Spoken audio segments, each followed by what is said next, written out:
কোরআন এবং হাদিসের আলোকে আমরা কিছু হতভাগা মানুষের কথা জানি, যে মানুষগুলো হয়তো নামে মাত্র তাদের অনেকে মুসলমানও, হয়তো অনেকে নামাজ কালামও পড়ে, কিন্তু জান্নাতে তারা যেতে পারবে না।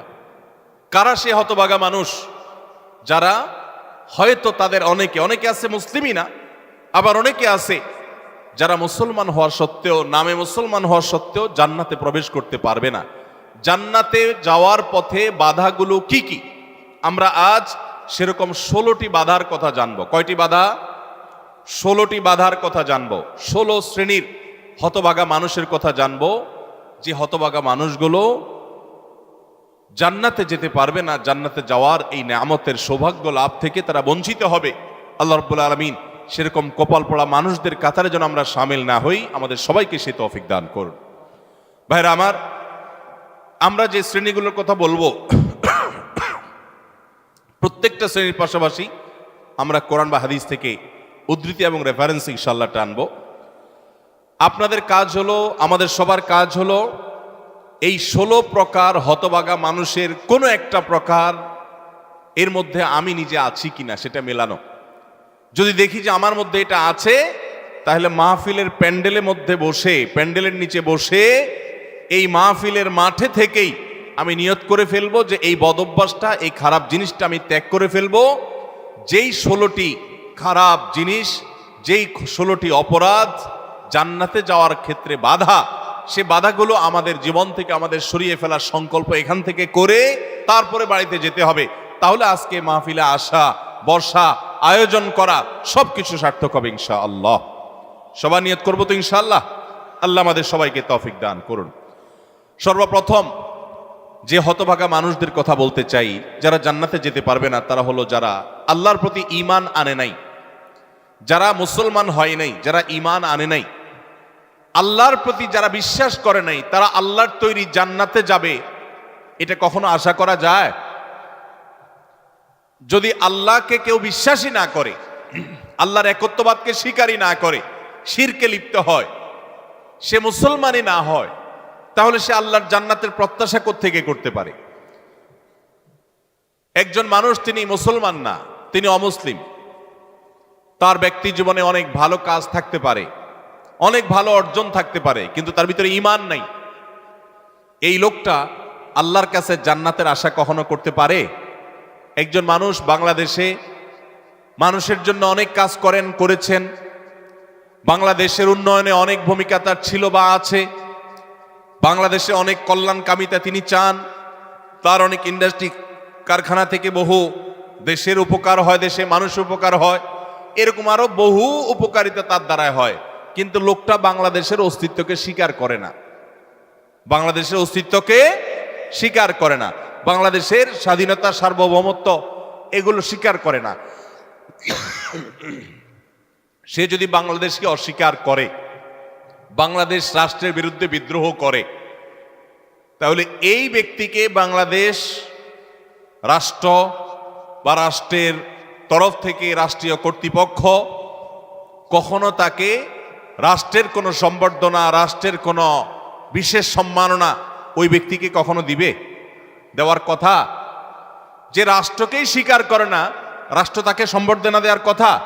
তার হতে পারে অনেক অর্জন আছে, হতে পারে অনেক অবদান আছে, তার একটারও 2 পয়সার কোনো মূল্য থাকবে না যদি সে রাষ্ট্রটাকে কি করে? অস্বীকার করে। ঠিক একইভাবে যে আমার রবকে মানে না, যার আল্লাহর প্রতি ঈমানই নেই, বিশ্বাসই নেই, তার হাজারটা ভালো কাজ থাকতে পারে, আল্লাহ রাব্বুল আলামিনের কাছে সে কখনো জান্নাত প্রত্যাশা করতে পারে? যে আল্লাহকে স্বীকার করে না, সে আল্লাহর কাছে জান্নাত কিভাবে আশা করে? এই জন্য ভাইরা আমার, সহিহ মুসলিমের হাদিসে আসছে, নবী করিম সাল্লাল্লাহু আলাইহি সাল্লাম বলেছেন, লা তাদখুলুল জান্নাতা হাত্তা তুমিনু, তোমরা ততক্ষণ পর্যন্ত জান্নাতে প্রবেশ করবে না যতক্ষণ পর্যন্ত তোমরা ঈমানদার হবে না। অর্থাৎ ঈমানদার না হলে জান্নাতে যাওয়ার কোনো সুযোগ নেই। এই প্রথম শ্রেণীর মানুষ, তারা দুনিয়া থেকে যদি ঈমান ছাড়া যায়, তাহলে সেক্ষেত্রে চিরকাল তারা জান্নাতে নিষিদ্ধ থাকবে, অনন্ত অসীমকাল জাহান্নামে তারা থাকবে, জান্নাতে কখনোই আসতে পারবে না।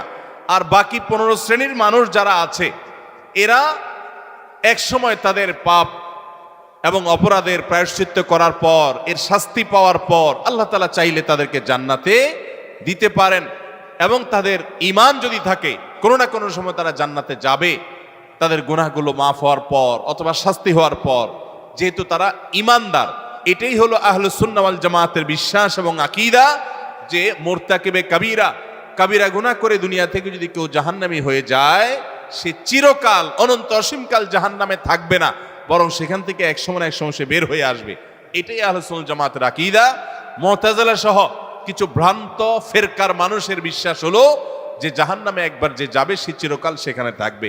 বিভিন্ন আয়াতের অপব্যাখ্যা তারা করে থাকেন। যাই হোক, তাহলে প্রথম শ্রেণীর কথা আমরা জানলাম, যারা জান্নাতে নো এন্ট্রি, তাদের জান্নাতে প্রবেশের সুযোগ থাকবে না, তারা হলো যাদের আল্লাহর প্রতি ঈমান নাই, যারা মুসলমান না, যারা ঈমানদার না, তারা চিরকালের জন্য জান্নাতে নিষিদ্ধ থাকবে। এক নাম্বার 2, দ্বিতীয় যে প্রকারের মানুষ জান্নাতে যেতে পারবে না, বা দ্বিতীয় যে বিষয়টি জান্নাতে যাওয়ার পথে বাধা, সেটি হলো আত্মীয়তার সম্পর্ক ছিন্ন করা। রক্ত সম্পর্কীয় আত্মীয়কে যদি কেউ স্থায়ীভাবে ছিন্ন করে, তাদের সাথে সম্পর্ক যদি একেবারে কাট করে ফেলে, বুখারী মুসলিম এক যুগে বর্ণনা করেছেন, নবী করিম সাল্লাল্লাহু আলাইহি ওয়াসাল্লাম বলেছেন, লা ইয়াদখুলুল জান্নাতা কাতি', আত্মীয়তার সম্পর্ক ছিন্ন করে দেয় যে, এই ব্যক্তি জান্নাতে প্রবেশ করবে না, সে জান্নাতে প্রবেশ করবে না। অতএব আত্মীয়তার সম্পর্ক যারা ছিন্ন করেছেন তারা তওবা করতে হবে। আপনার ভাই, আপনার বোন, শত বাধা হতে পারে, শত ঝামেলা হতে পারে, শত গন্ডগোল হতে পারে, আপনার চাচা, আপনার ফুফু, আপনার মা বাপ, আপনার সন্তান সন্ততি, আপনার মামা, আপনার খালা, এরা সবাই আপনার রক্ত সম্পর্কীয় আত্মীয়। এদের সাথে আপনি স্থায়ী সম্পর্ক ছিন্ন করবেন, এই সুযোগ কিন্তু ইসলাম আপনাকে রাখে নাই। হ্যাঁ, যদি এমন হয় যে তাদের সাথে সম্পর্ক রাখতে গেলে আপনার জীবন হুমকির মধ্যে পড়ে, আপনি বিপর্যস্ত হন, আপনাকে তারা ক্ষতি করে, তো শুধু ক্ষতি থেকে বাঁচার জন্য আপনি দূরে আসেন, সেটা ভিন্ন বিষয়। কিন্তু সম্পর্ক যদি একেবারে স্থায়ীভাবে ছিন্ন করেন, বিশেষ করে দুনিয়াবি ঠুনকো উজুহাতে, ঠুনকো কারণে, কোনো কারণে মনোমালিন্য হয়েছে, আর চিরকালের জন্য সম্পর্ক ছিন্ন করে দিলেন, তো এটা হারাম। এই লোক যদি নামাজিও হয়, এই লোক যদি ওয়াজ মাহফিলেও আসে, এই লোক যদি জিকির আজকারও করে, এই লোক যদি তাসবিহ তেলাওয়াতও করে, যেহেতু সে আত্মীয়তার সম্পর্ককে ছিন্ন করে ফেলেছে, এই লোক জান্নাতে প্রবেশ করতে পারবে না যতদিন না সে তওবা করে তার পাপ থেকে, অপরাধ থেকে সে ফিরে না আসছে।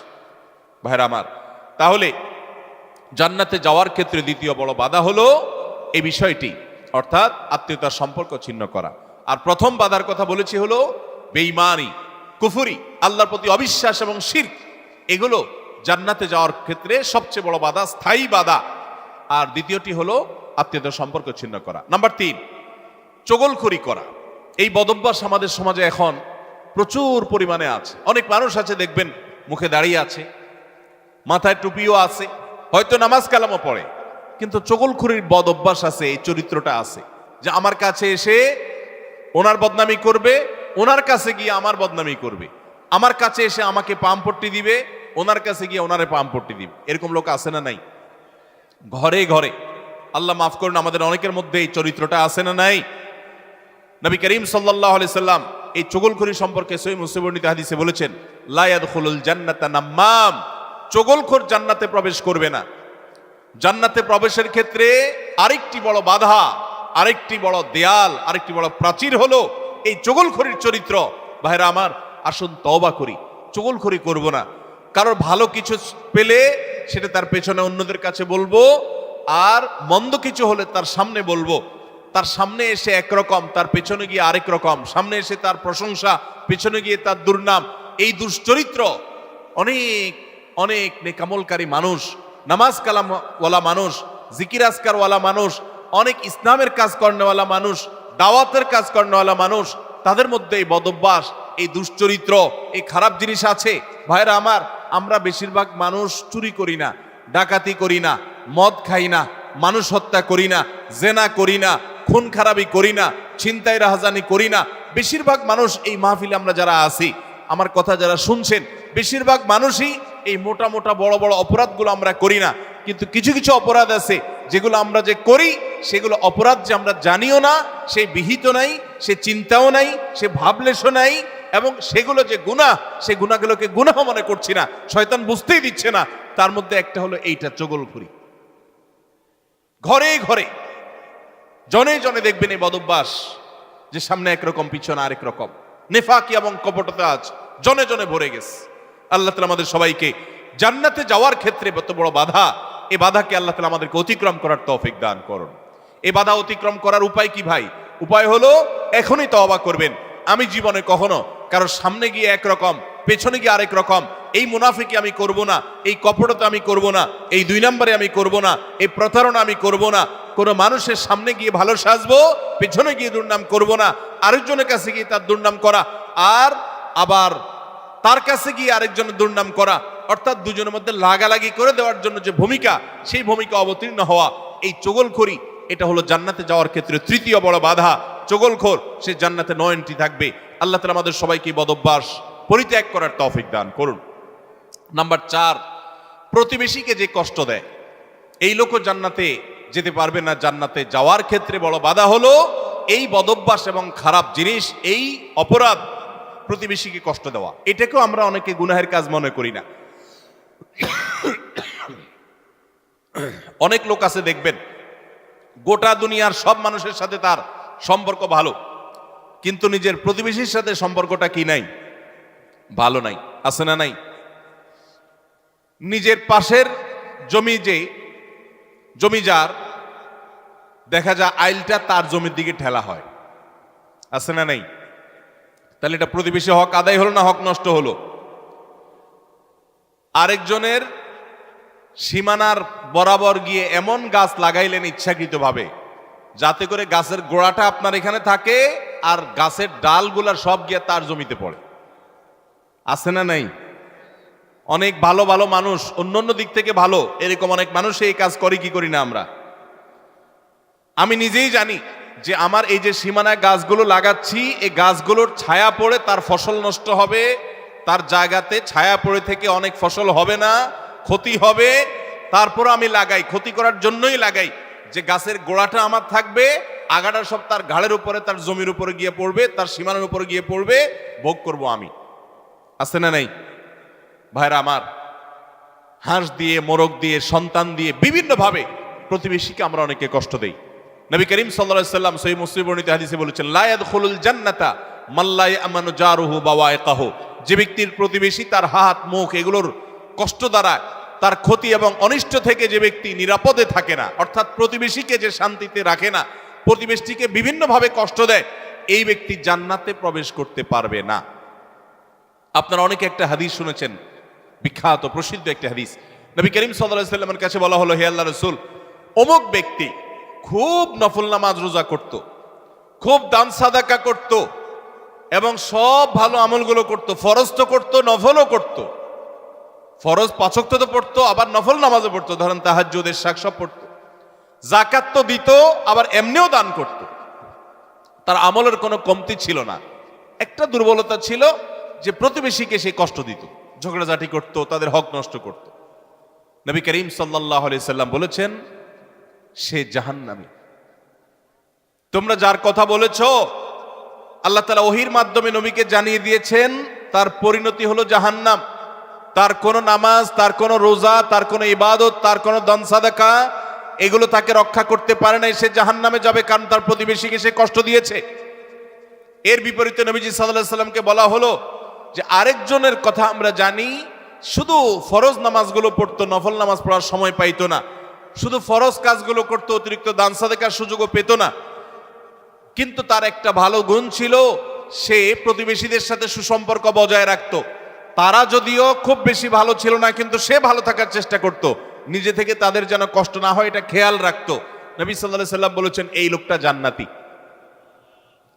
ভাইরা আমার, প্রতিবেশী যে কত বড় একটা ব্যাপার, এটা আমরা বেশিরভাগ মানুষ বুঝি না। গ্রাম বলেন, শহর বলেন, বেশিরভাগ জায়গায় আমরা প্রতিবেশীর হক নষ্ট করি। প্রতিবেশীকে জানেন? আপনার রক্ত সম্পর্কীয় আত্মীয়, যেমন মা বাবা, সন্তান সন্ততি, ছেলে মেয়ে, ভাই বোন, একেবারে এ ক্লাসের আত্মীয়, যারা এ ক্লাসের প্রথম সারির, যারা রক্ত সম্পর্কীয় আপনার বাবার দিককার, বাপ মা, ছেলে মেয়ে, ভাই বোন, চাচা ফুফু, এদেরকে বলা হয় এ ক্লাসের আত্মীয়, একদম প্রথম শ্রেণীর।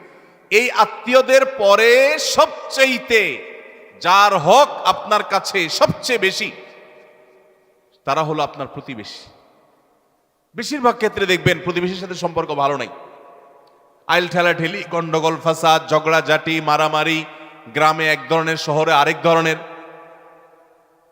শহরে ধরেন ধুমধাড়াক্কা গানের ভলিউম দিয়ে আশপাশের প্রতিবেশীকে কষ্ট দিচ্ছেন, ময়লাটা বের করে আপনি আপনার দরজার সামনে রাখছেন, প্রতিবেশী বের হয়ে নাকে হাত দিতে হয়েছে, আপনার জুতাগুলো তার ফ্ল্যাটের সামনে চলে গেছে, তাকে আপনি কষ্ট দিচ্ছেন, আপনার বিল্ডিং এর পাশের জায়গাটা খালি আছে, ময়লাটা সেখানে ফেলতেছেন, আপনার বাচ্চাদেরকে দিয়ে তারে কষ্ট দিচ্ছেন, গ্রামে দেখা যায় হাঁস মুরগি দিয়ে প্রতিবেশীকে কষ্ট দিচ্ছেন, আপনার ছাগল গিয়ে তার জিনিসপত্র খেয়ে ফেলছে, আপনার বাচ্চারা গিয়ে তাকে ডিস্টার্ব করছে, আপনার গাছগুলো গিয়ে ছায়া হয়ে তার জায়গাতে ক্ষতি করছে, তার জায়গা বরাবর আপনি পুকুর কাটতেছেন যাতে করে ভেঙে আপনার এখানে পড়ে।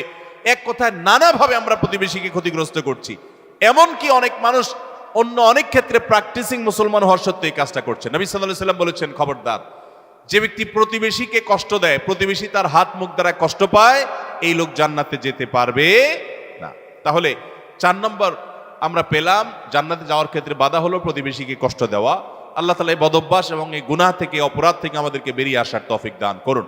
নবী করিম সাল্লাল্লাহু আলাইহি সাল্লাম বলেছেন, প্রতিবেশী সম্পর্কে জিবরিল আমাকে এত বেশি সাবধান করেছে যে আমার মনে হচ্ছিল জিবরিল না জানি এসে বলে, আপনার মৃত্যুর পর আপনার সম্পদে বাবা মা ছেলে মেয়ে যার যার সম্পদের ভাগ আছে, এর মধ্যে প্রতিবেশীর একটা ভাগ আছে, এইটা না জানি কখন বলে, আমি সেই চিন্তা করছিলাম। কারণ এতবারে সে জিবরিল আমাকে সাবধান করছে যে খবরদার, প্রতিবেশীর উপরে কেয়ারফুল থাকতে হবে, সতর্ক থাকতে হবে। আমরা সতর্ক থাকবো তো ইনশাআল্লাহ। নাম্বার 5, অহংকারী ব্যক্তি, যে অহমিকা দেখায়, দম্ভ করে, গরিমা নিয়ে চলে, মানুষকে মানুষ মনে করে না। কারোর টাকার গরম আছে, কারোর নাম যশ খ্যাতির গরম আছে, কারোর ক্ষমতার গরম আছে। আল্লাহ তাআলা এক একজনকে এক একটা দিয়ে পরীক্ষা করেন। এগুলোর মাধ্যমে যারা অহংকারী হয়ে যায়, এগুলোর কারণে যারা অহংকারী হয়ে যায়, এই অহংকারী ব্যক্তি কখনো জান্নাতে যাবে না। সহিহ মুসলিমের হাদিসে আসছে, নবী করিম সাল্লাল্লাহু আলাইহি ওয়াসাল্লাম বলেছেন, লা ইয়াদখুলুল জান্নাতা মান কানা ফি কলবিহি মিসকালু যাররাতিন মিন কিবরিন, যেই ব্যক্তির অন্তরে যাররা পরিমাণ অহংকার থাকবে, দম্ভ থাকবে, এই মুতাকাব্বির অহংকারী ব্যক্তি জান্নাতে কখনো প্রবেশ করবে না। আল্লাহ রাব্বুল আলামিন হাদিসে কুদসিতে বলেছেন, অহংকার হলো আমার চাদর। অহংকার হলো কার চাদর ভাই?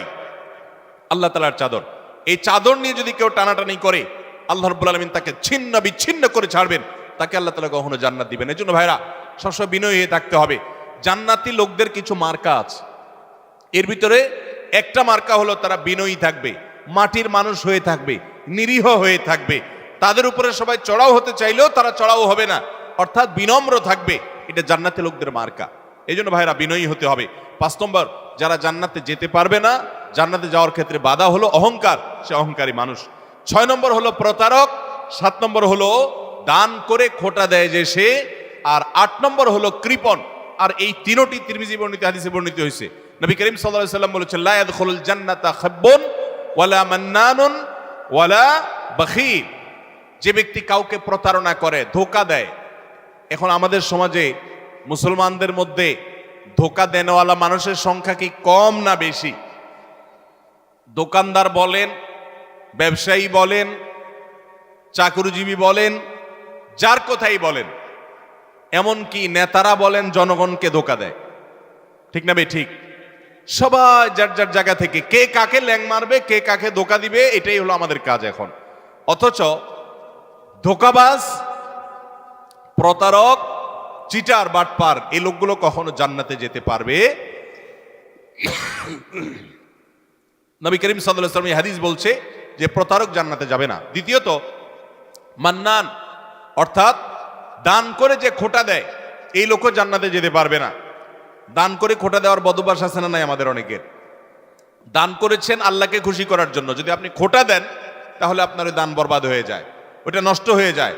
আল্লাহ বলেছেন, লা তুবতিলু সাদাকাতিকুম বিল মান্নি ওয়াল আযা, তোমরা দান করার পর খোটা দিয়া, কষ্ট দিয়া, যাকে দান করছো তাকে কষ্ট হয় এরকম কথা বলে ওই দানকে বরবাদ করে দিও না। আমরা অনেকে এই কাজ করি। দান করেছেন, ওই ব্যক্তির কাছ থেকে থ্যাঙ্কসের আশাও করবেন না। থ্যাঙ্কস মানে কৃতজ্ঞতা সে আদায় করবে, শুকরিয়া দিবে, সে আপনার স্বীকৃতি দিবে, এই আশাটাও আপনি করতে যাবেন না। আল্লাহ কোরআনে কারীমে সূরা দাহরের মধ্যে জান্নাতি এবং নেককারদের বৈশিষ্ট্য বলতে গিয়ে বলেছেন, ওয়া ইউতঈমুনা আত-তাআমা আলা হুব্বিহি মিসকিনাও ওয়া ইয়াতীমান ওয়া আসীরা, জান্নাতি মানুষগুলো, আবরার এবং নেককাররা হলো তারা আল্লাহর মহব্বতে মিসকিনকে, বন্দীকে, অন্যান্য অভাবী মানুষদেরকে তারা খাদ্য দেয়, এবং বলে ইন্নামা নুতইমুকুম লিওয়াজহিল্লাহ লা নুরিদু মিনকুম জাযাআও ওয়ালা শুকুরা, তারা বলে আমরা আল্লাহর জন্য তোমাদেরকে খাদ্য দিচ্ছি, তোমাদের কাছ থেকে এর কোনো ফিডব্যাক বিনিময় তো চাই না, এমনকি শুকরিয়া তোমরা যে আমাদেরকে থ্যাঙ্কস বলবা সেটা পর্যন্ত আমরা আশা করি না, দরকার নেই। আল্লাহর কাছে এইভাবে সওয়াবের আশা করা, বান্দার কাছে খোটা না দেওয়া 7 নম্বর। 8 নম্বর হলো কৃপণতা। এটা জাহান্নামের যাওয়ার অন্যতম বড় মাধ্যম এবং জান্নাতে যাওয়ার ক্ষেত্রে বাধা হলো কৃপণতা। নবী করিম সাল্লাল্লাহু আলাইহি সাল্লাম কৃপণ ছিলেন না, তার অনেক সম্পদ ছিল না, কিন্তু যা ছিল সেটা অকাতরে তিনি দান করতেন। তার যে দানশীলতা, আম্মা জান আয়েশা রাদিয়াল্লাহু তাআলা বলতেন যে তিনি দানশীলতা তার বিশেষ করে রমজান এলে এমন বেড়ে যেত যে মুক্ত বাতাসের মতো, যে চাইতো তাকেও দিত, যে চাইতো না তাকেও দিত, সর্বত্র তার দান ছড়িয়ে যেত এবং দান করতে করতে সব শেষ করে অনেক সময় বাসায় যেতেন, তার নিজের জন্য কিছুই রাখতেন না, এইভাবে তিনি দানশীল ছিলেন। তো নবী সাল্লাল্লাহু আলাইহি সাল্লাম কৃপণতা থেকে পানা চেয়েছেন। আমরা অনেকে কিন্তু কৃপণ, আল্লাহ অনেক সম্পদ দিয়েছে কিন্তু খরচ আমরা করতে চাই না। নবীজি পানা চাইছেন, আল্লাহুম্মা ইন্নী আউযু বিকা মিনাল বুখলি ওয়াল জুবন, আল্লাহ আপনার কাছে কৃপণতা থেকে পানা চাই। ভাইরা আমার, তাহলে জান্নাতে যাওয়ার ক্ষেত্রে 8 নম্বর বাধা হলো কৃপণতা। কৃপণ সে জান্নাতে এন্ট্রান্সের সুযোগ পাবে না। 9 নম্বর, ঘুষ দাতা এবং ঘুষ গ্রহীতা। যে ঘুষ দেয় সে যদি একান্ত নিরুপায় হয়ে দেয় এমন কাজ, যে কাজ না হলে তার জীবন বাঁচে না, অনেক জটিল প্রয়োজন, এরকম প্রয়োজনে সে যদি ঘুষ দিতে বাধ্য হয়, ঘুষ দেওয়া ছাড়া তার কোনো উপায় না থাকে, তাহলে ওই ব্যক্তিকে মাজুর হিসেবে আল্লাহ তাআলা মাফ করবেন আশা করা যায়। কিন্তু সচরাচর আমরা দেখা যায় আজকাল যেসব ক্ষেত্রে ঘুষ দিয়ে সুবিধা নেই, ওটা না নিলে আমি যে মরে যাব এরকম না, আমি ইচ্ছা করলে হারামটা নাও করতে পারি।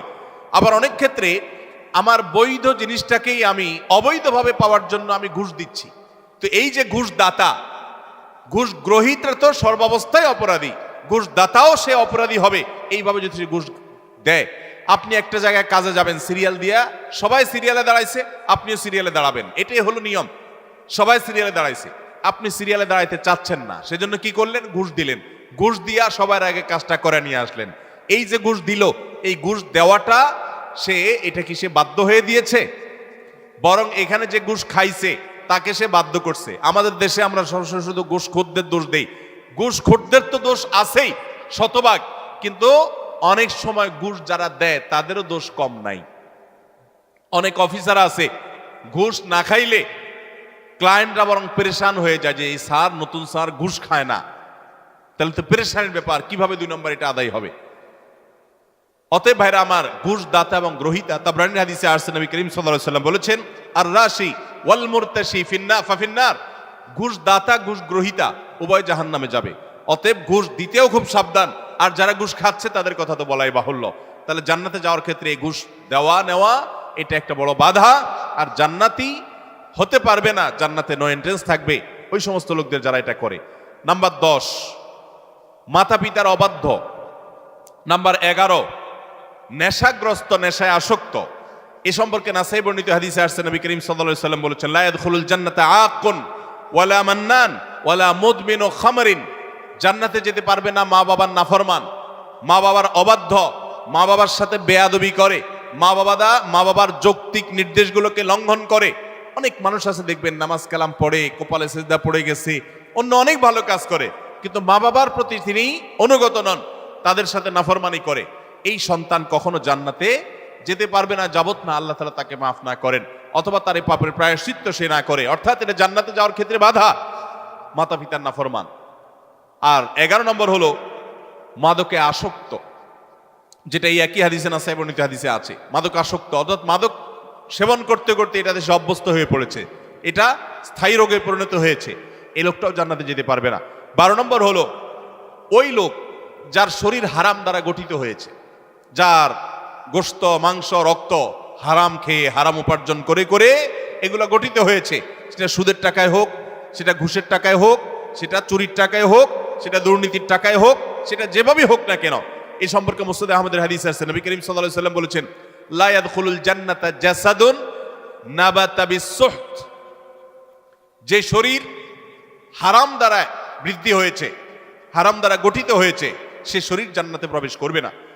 এটা হলো 12 নম্বর। 13 নম্বর হলো অহংকারী ব্যক্তি, যে শুধু অহংকার করে তা নয়, অহংকারের পাশাপাশি আরেকটা বদভ্যাস আছে, আরেকটা রোগ আছে, যে রীতিমতো কাউকে পাত্তা দেয় না এবং গোয়ার কিসিমের হয়, খুব তেড়া কিসিমের হয়, শক্ত মেজাজি হয়, কোনোভাবেই সে নরম হতে চায় না। এই অতুল এবং জাওয়াজ, আবু দাউদ শরীফের হাদিসের বর্ণনা মতে এই টাইপের মানুষও জান্নাতে যেতে পারবে না, যারা অনেক বেশি এরকম গোয়ার হয় এবং রূঢ় স্বভাবের হয়। স্বভাবটাই হলো রূঢ়, স্বভাবটাই হলো রুষ্ট, সে সবসময় মানুষের সাথে এরকম কঠোর স্বভাবের হয়, তার মনটাই হলো পাথরের মতো। এই মানুষগুলো জান্নাতে যেতে পারবে না এবং আবু দাউদের হাদিস সেটি বলছে। আর 14 নম্বর হলো গণক, যে ভবিষ্যতে কি হবে না হবে মানুষের সমস্ত গণক গণনা করে বিভিন্ন খবর বলে দেয়। অনেক সময় এগুলো সত্যও হয় এবং কুফরি কালাম করে শয়তানের আশ্রয় নিয়ে ব্ল্যাক ম্যাজিকের মাধ্যমে, জাদুবিদ্যার মাধ্যমে বিভিন্নভাবে এরকম অনেক কিছু বলতে পারে তারা, এবং সেগুলো খেটেও যেতে পারে, অস্বাভাবিক নয়। কিন্তু এই যে অসৎ উপায়ে কুফরি কালামের মাধ্যমে, জাদুর মাধ্যমে শয়তানের আশ্রয় নিয়ে ভবিষ্যৎ সম্পর্কে বলে দেয়, এই রকম গণক যারা, এরাও জান্নাতে যেতে পারবে না। এমনকি তাদের কাছে যারা যায়, যারা তাদের কথা বিশ্বাস করে, আস্থা রাখে, এদের ইবাদত পর্যন্ত একটা মেয়াদ পর্যন্ত কবুল হবে না, হাদিসে বলা হয়েছে। তাহলে 14 প্রকার হলো এই গণক। আর 15 নম্বর হলো জাদুকর, যারা ব্ল্যাক ম্যাজিক করে মানুষকে। আজকাল এই ব্ল্যাক ম্যাজিক ভাই ঘরে ঘরে হয়ে গেছে, ঘরে ঘরে দুষ্ট জিনকে দিয়ে, শয়তানের আশ্রয় নিয়ে ব্ল্যাক ম্যাজিশিয়ানরা ব্ল্যাক ম্যাজিক করে। দেখবেন যে বিভিন্ন পোস্টারে লেখা কামরূপ কামাখ্যা থেকে প্রশিক্ষণ প্রাপ্ত, আছে না নাই? ফেসবুকে দেখবেন বিভিন্ন কমেন্টে এরকম পোস্টার পোস্ট করে অনেক লোক। আবার অনেক সময় দেখবেন বিভিন্ন জায়গায় জায়গায় এগুলো আছে। ঘরে ঘরে দেখবেন এমন অনেক রোগী আছে যেই রোগীদের কোনো ট্রিটমেন্ট ডক্টররা করতে পারছেন না। দেশ বিদেশ ঘুরে, বহু হাসপাতাল ঘুরে, বহু ট্রিটমেন্ট নিয়েও কোনো চিকিৎসা করাতে পারছেন না, কোনো ট্রিটমেন্ট হচ্ছে না, সুস্থ হচ্ছে না। এগুলোর একটা অংশ, আমি সবগুলো বলছি না, একটা বড় অংশ ব্ল্যাক ম্যাজিকের রোগী। আস্তে আস্তে শেষ হয়ে যাচ্ছে। বিভিন্ন বর্ণনা আছে সম্পর্কে। ব্ল্যাক ম্যাজিক এটা ওটের উপর যদি পড়ে তো ওটকে পাতিল পর্যন্ত নিয়ে যায়, অর্থাৎ শেষ হয়ে যায়, জবাই করে খাওয়া ছাড়া উপায় থাকে না, আর মানুষকে কবর পর্যন্ত নিয়ে ছাড়ে। অন্য আরেক হাদিসে আছে যে এই যে মানুষের হিংসাত্মক দৃষ্টি, কুদৃষ্টি, বদনজর, এটা ভাগ্যকে পর্যন্ত আল্লাহর ফয়সালাতেই পরিবর্তন পর্যন্ত করে দেয়। এরকম ভয়াবহ একটা বিষয়। তো এই ব্ল্যাক ম্যাজিশিয়ান যারা, এরা জান্নাতে যেতে পারবে না এবং দুনিয়াতে এদের জন্য চরম শাস্তি। ইসলামী শরিয়া তাদের জন্য মৃত্যুদণ্ড রেখেছে, কারণ এরা স্বামী স্ত্রীর মধ্যে কলহ সৃষ্টি করে। এখন শত শত ফ্যামিলিতে দাম্পত্য সম্পর্কগুলো ভালো নেই। আমার কাছে এরকম শত শত হিস্ট্রি আসে যে স্বামী স্ত্রীর একসময় সম্পর্ক খুব ভালো ছিল, হঠাৎ করে তাদের আর সম্পর্ক ভালো নাই, কেউ কাউকে সহ্য করতে পারছেন না, কেউ একজন ব্ল্যাক ম্যাজিক করেছে। এবং দেখবেন বাসা বাড়িতে অনেক সময় দেখা যায় অস্বাভাবিক জায়গাতে তাবিজ কবজ পাওয়া যায়, আছে না নাই? এরকম কে বা কারা রাখছে, চুল কেটে নিয়ে যায়, জামা কাটা সেটা কেটে নিয়ে যায়, ব্ল্যাক ম্যাজিকের উপাদান এগুলো অনেক সময় হয়। আমরা অনেকে এগুলো জেনেও না জানার ভান করে থাকি, অনেকে জেনেও সেটা সঠিকভাবে এটা রহস্য উদ্ঘাটনের চেষ্টা করি না। তো এই ব্ল্যাক ম্যাজিশিয়ান যারা, এরা সমাজে অশান্তি সৃষ্টি করে, দাম্পত্য জীবনে কলহ সৃষ্টি করে, মানুষের ক্ষতি করে। এরকম অনেক লোক আছে তাবিজ ব্যবসায়ী, তারা তাবিজের ব্যবসার আড়ালে তারা মূলত এই ব্ল্যাক ম্যাজিকটা করে। এই ব্ল্যাক ম্যাজিশিয়ান যারা, তারা জান্নাতে যেতে পারবে না। এটা হলো 15 নম্বর। 16 নম্বর হলো যারা সিল্কের পোশাক পরে পুরুষ হয়ে, নবী করিম সাল্লাল্লাহু আলাইহি সাল্লামের হাদিসে তাদেরকেও জান্নাতে নো এন্ট্রির কথা বলা হয়েছে। জান্নাতে যাওয়ার ক্ষেত্রে সেটাও বড় একটা বাধা। তাহলে 16 প্রকারের মানুষ পেলাম যারা জান্নাতে যেতে পারবে না বলে নবী করিম সাল্লাল্লাহু আলাইহি সাল্লামের বিভিন্ন হাদিসে সাবধান করা হয়েছে, সতর্ক করা হয়েছে, কোরআনের বিভিন্ন আয়াতে সাবধান করা হয়েছে যে এই 16 প্রকারের মানুষ তারা জান্নাতে যেতে পারবে না। শুধু 16 প্রকার নয়, এরকম আরো আছে, কোরআন হাদিস ঘাটে পাওয়া যাবে। আমি 16 প্রকার শুধুমাত্র কোরআন এবং হাদিস থেকে আপনাদের জন্য উপস্থাপন করলাম যে এই মানুষগুলো জান্নাতে যেতে পারবে না। আমরা শুরুতে বলেছি ইমানদারের সবচেয়ে বড় চাওয়া হলো, টার্গেট হলো জান্নাতে যাওয়া। সে জান্নাতেই যদি যেতে না পারি, তাহলে আমার আর এই দুনিয়াতে আমার কর্ম, আমার ইমান, এগুলো আমাকে কি উপকার করলো? যদিও ইমান থাকলে আপনি এই সমস্ত গুনাহেগুলো লিপ্ত হওয়ার কারণে জাহান্নামে গেলেও একসময় আপনি জান্নাতে আসবেন, এটাই আহলে সুন্নাত জামাতের আকীদা, এটাই বিশুদ্ধ বিশ্বাস। কিন্তু তারপরেও জাহান্নাম তো এমন জায়গা যেখানে এক মুহূর্তের জন্য গিয়ে সহ্য করার কথা নয়। অতএব ইমানদার প্রথম চান্সে জান্নাতে যেতে চাইবে। আর প্রথম চান্সে যদি জান্নাতে যেতে চান, জাহান্নামের কোনো স্পর্শ ছাড়া যদি জান্নাতে যেতে চান, তাহলে এই 16 বদভ্যাস থেকে, 16টি অপরাধ থেকে নিজেকে বাঁচাবার চেষ্টা করতে হবে। আল্লাহ আমাদের সবাইকে সেই তৌফিক দান করুন। আমি আবারও এক নজরে বলে দিচ্ছি, নাম্বার 1, যাদের মধ্যে ঈমান নাই, যারা কুফর বা শিরকে লিপ্ত, তারা জান্নাতে যেতে পারবে না। জান্নাতে যাওয়ার ক্ষেত্রে বড় বাধা হলো ঈমান না থাকা এবং কুফর শিরকে লিপ্ত থাকা। দ্বিতীয় সবচেয়ে বড় বাধা হলো আত্মীয়তার সম্পর্ক ছিন্ন করা। আত্মীয়তার সম্পর্ক ছিন্নকারী সে জান্নাতে যেতে পারবে না। তৃতীয় বড় বাধা হলো যারা চগলখড়ি বদভ্যাস আছে, এই রোগটা, এটা জান্নাতে যাওয়ার ক্ষেত্রে বাধা। চতুর্থ, প্রতিবেশীকে কষ্ট দেওয়ার রোগ যাদের আছে, এই রোগটা, এই বদভ্যাসটা জান্নাতে যাওয়ার ক্ষেত্রে বাধা।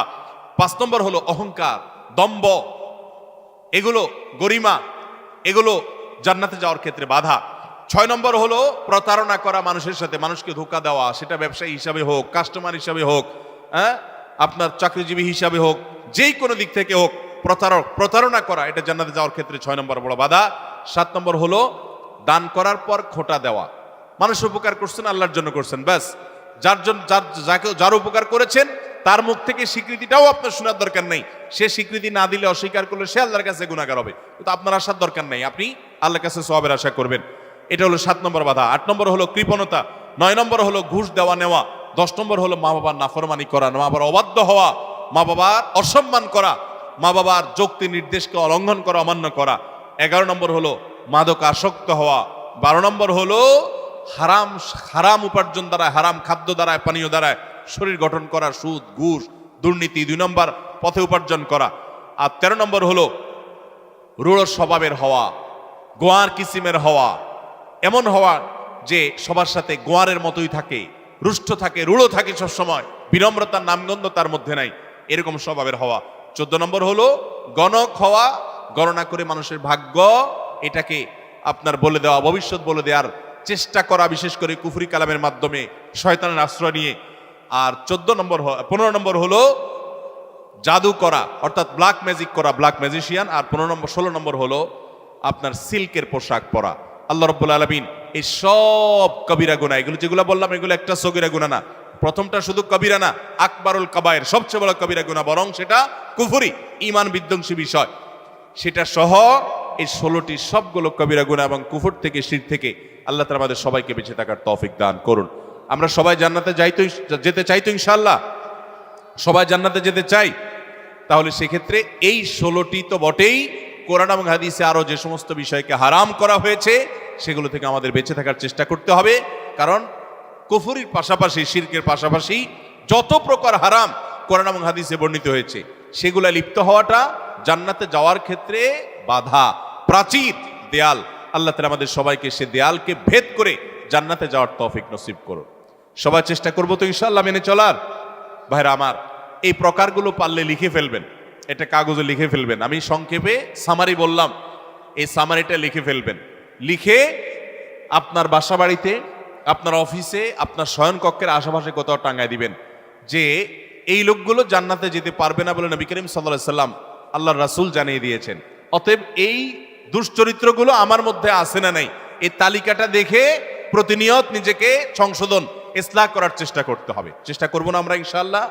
আল্লাহ আমাদের সবাইকে তৌফিক দান করুন। ভাইরা আমার,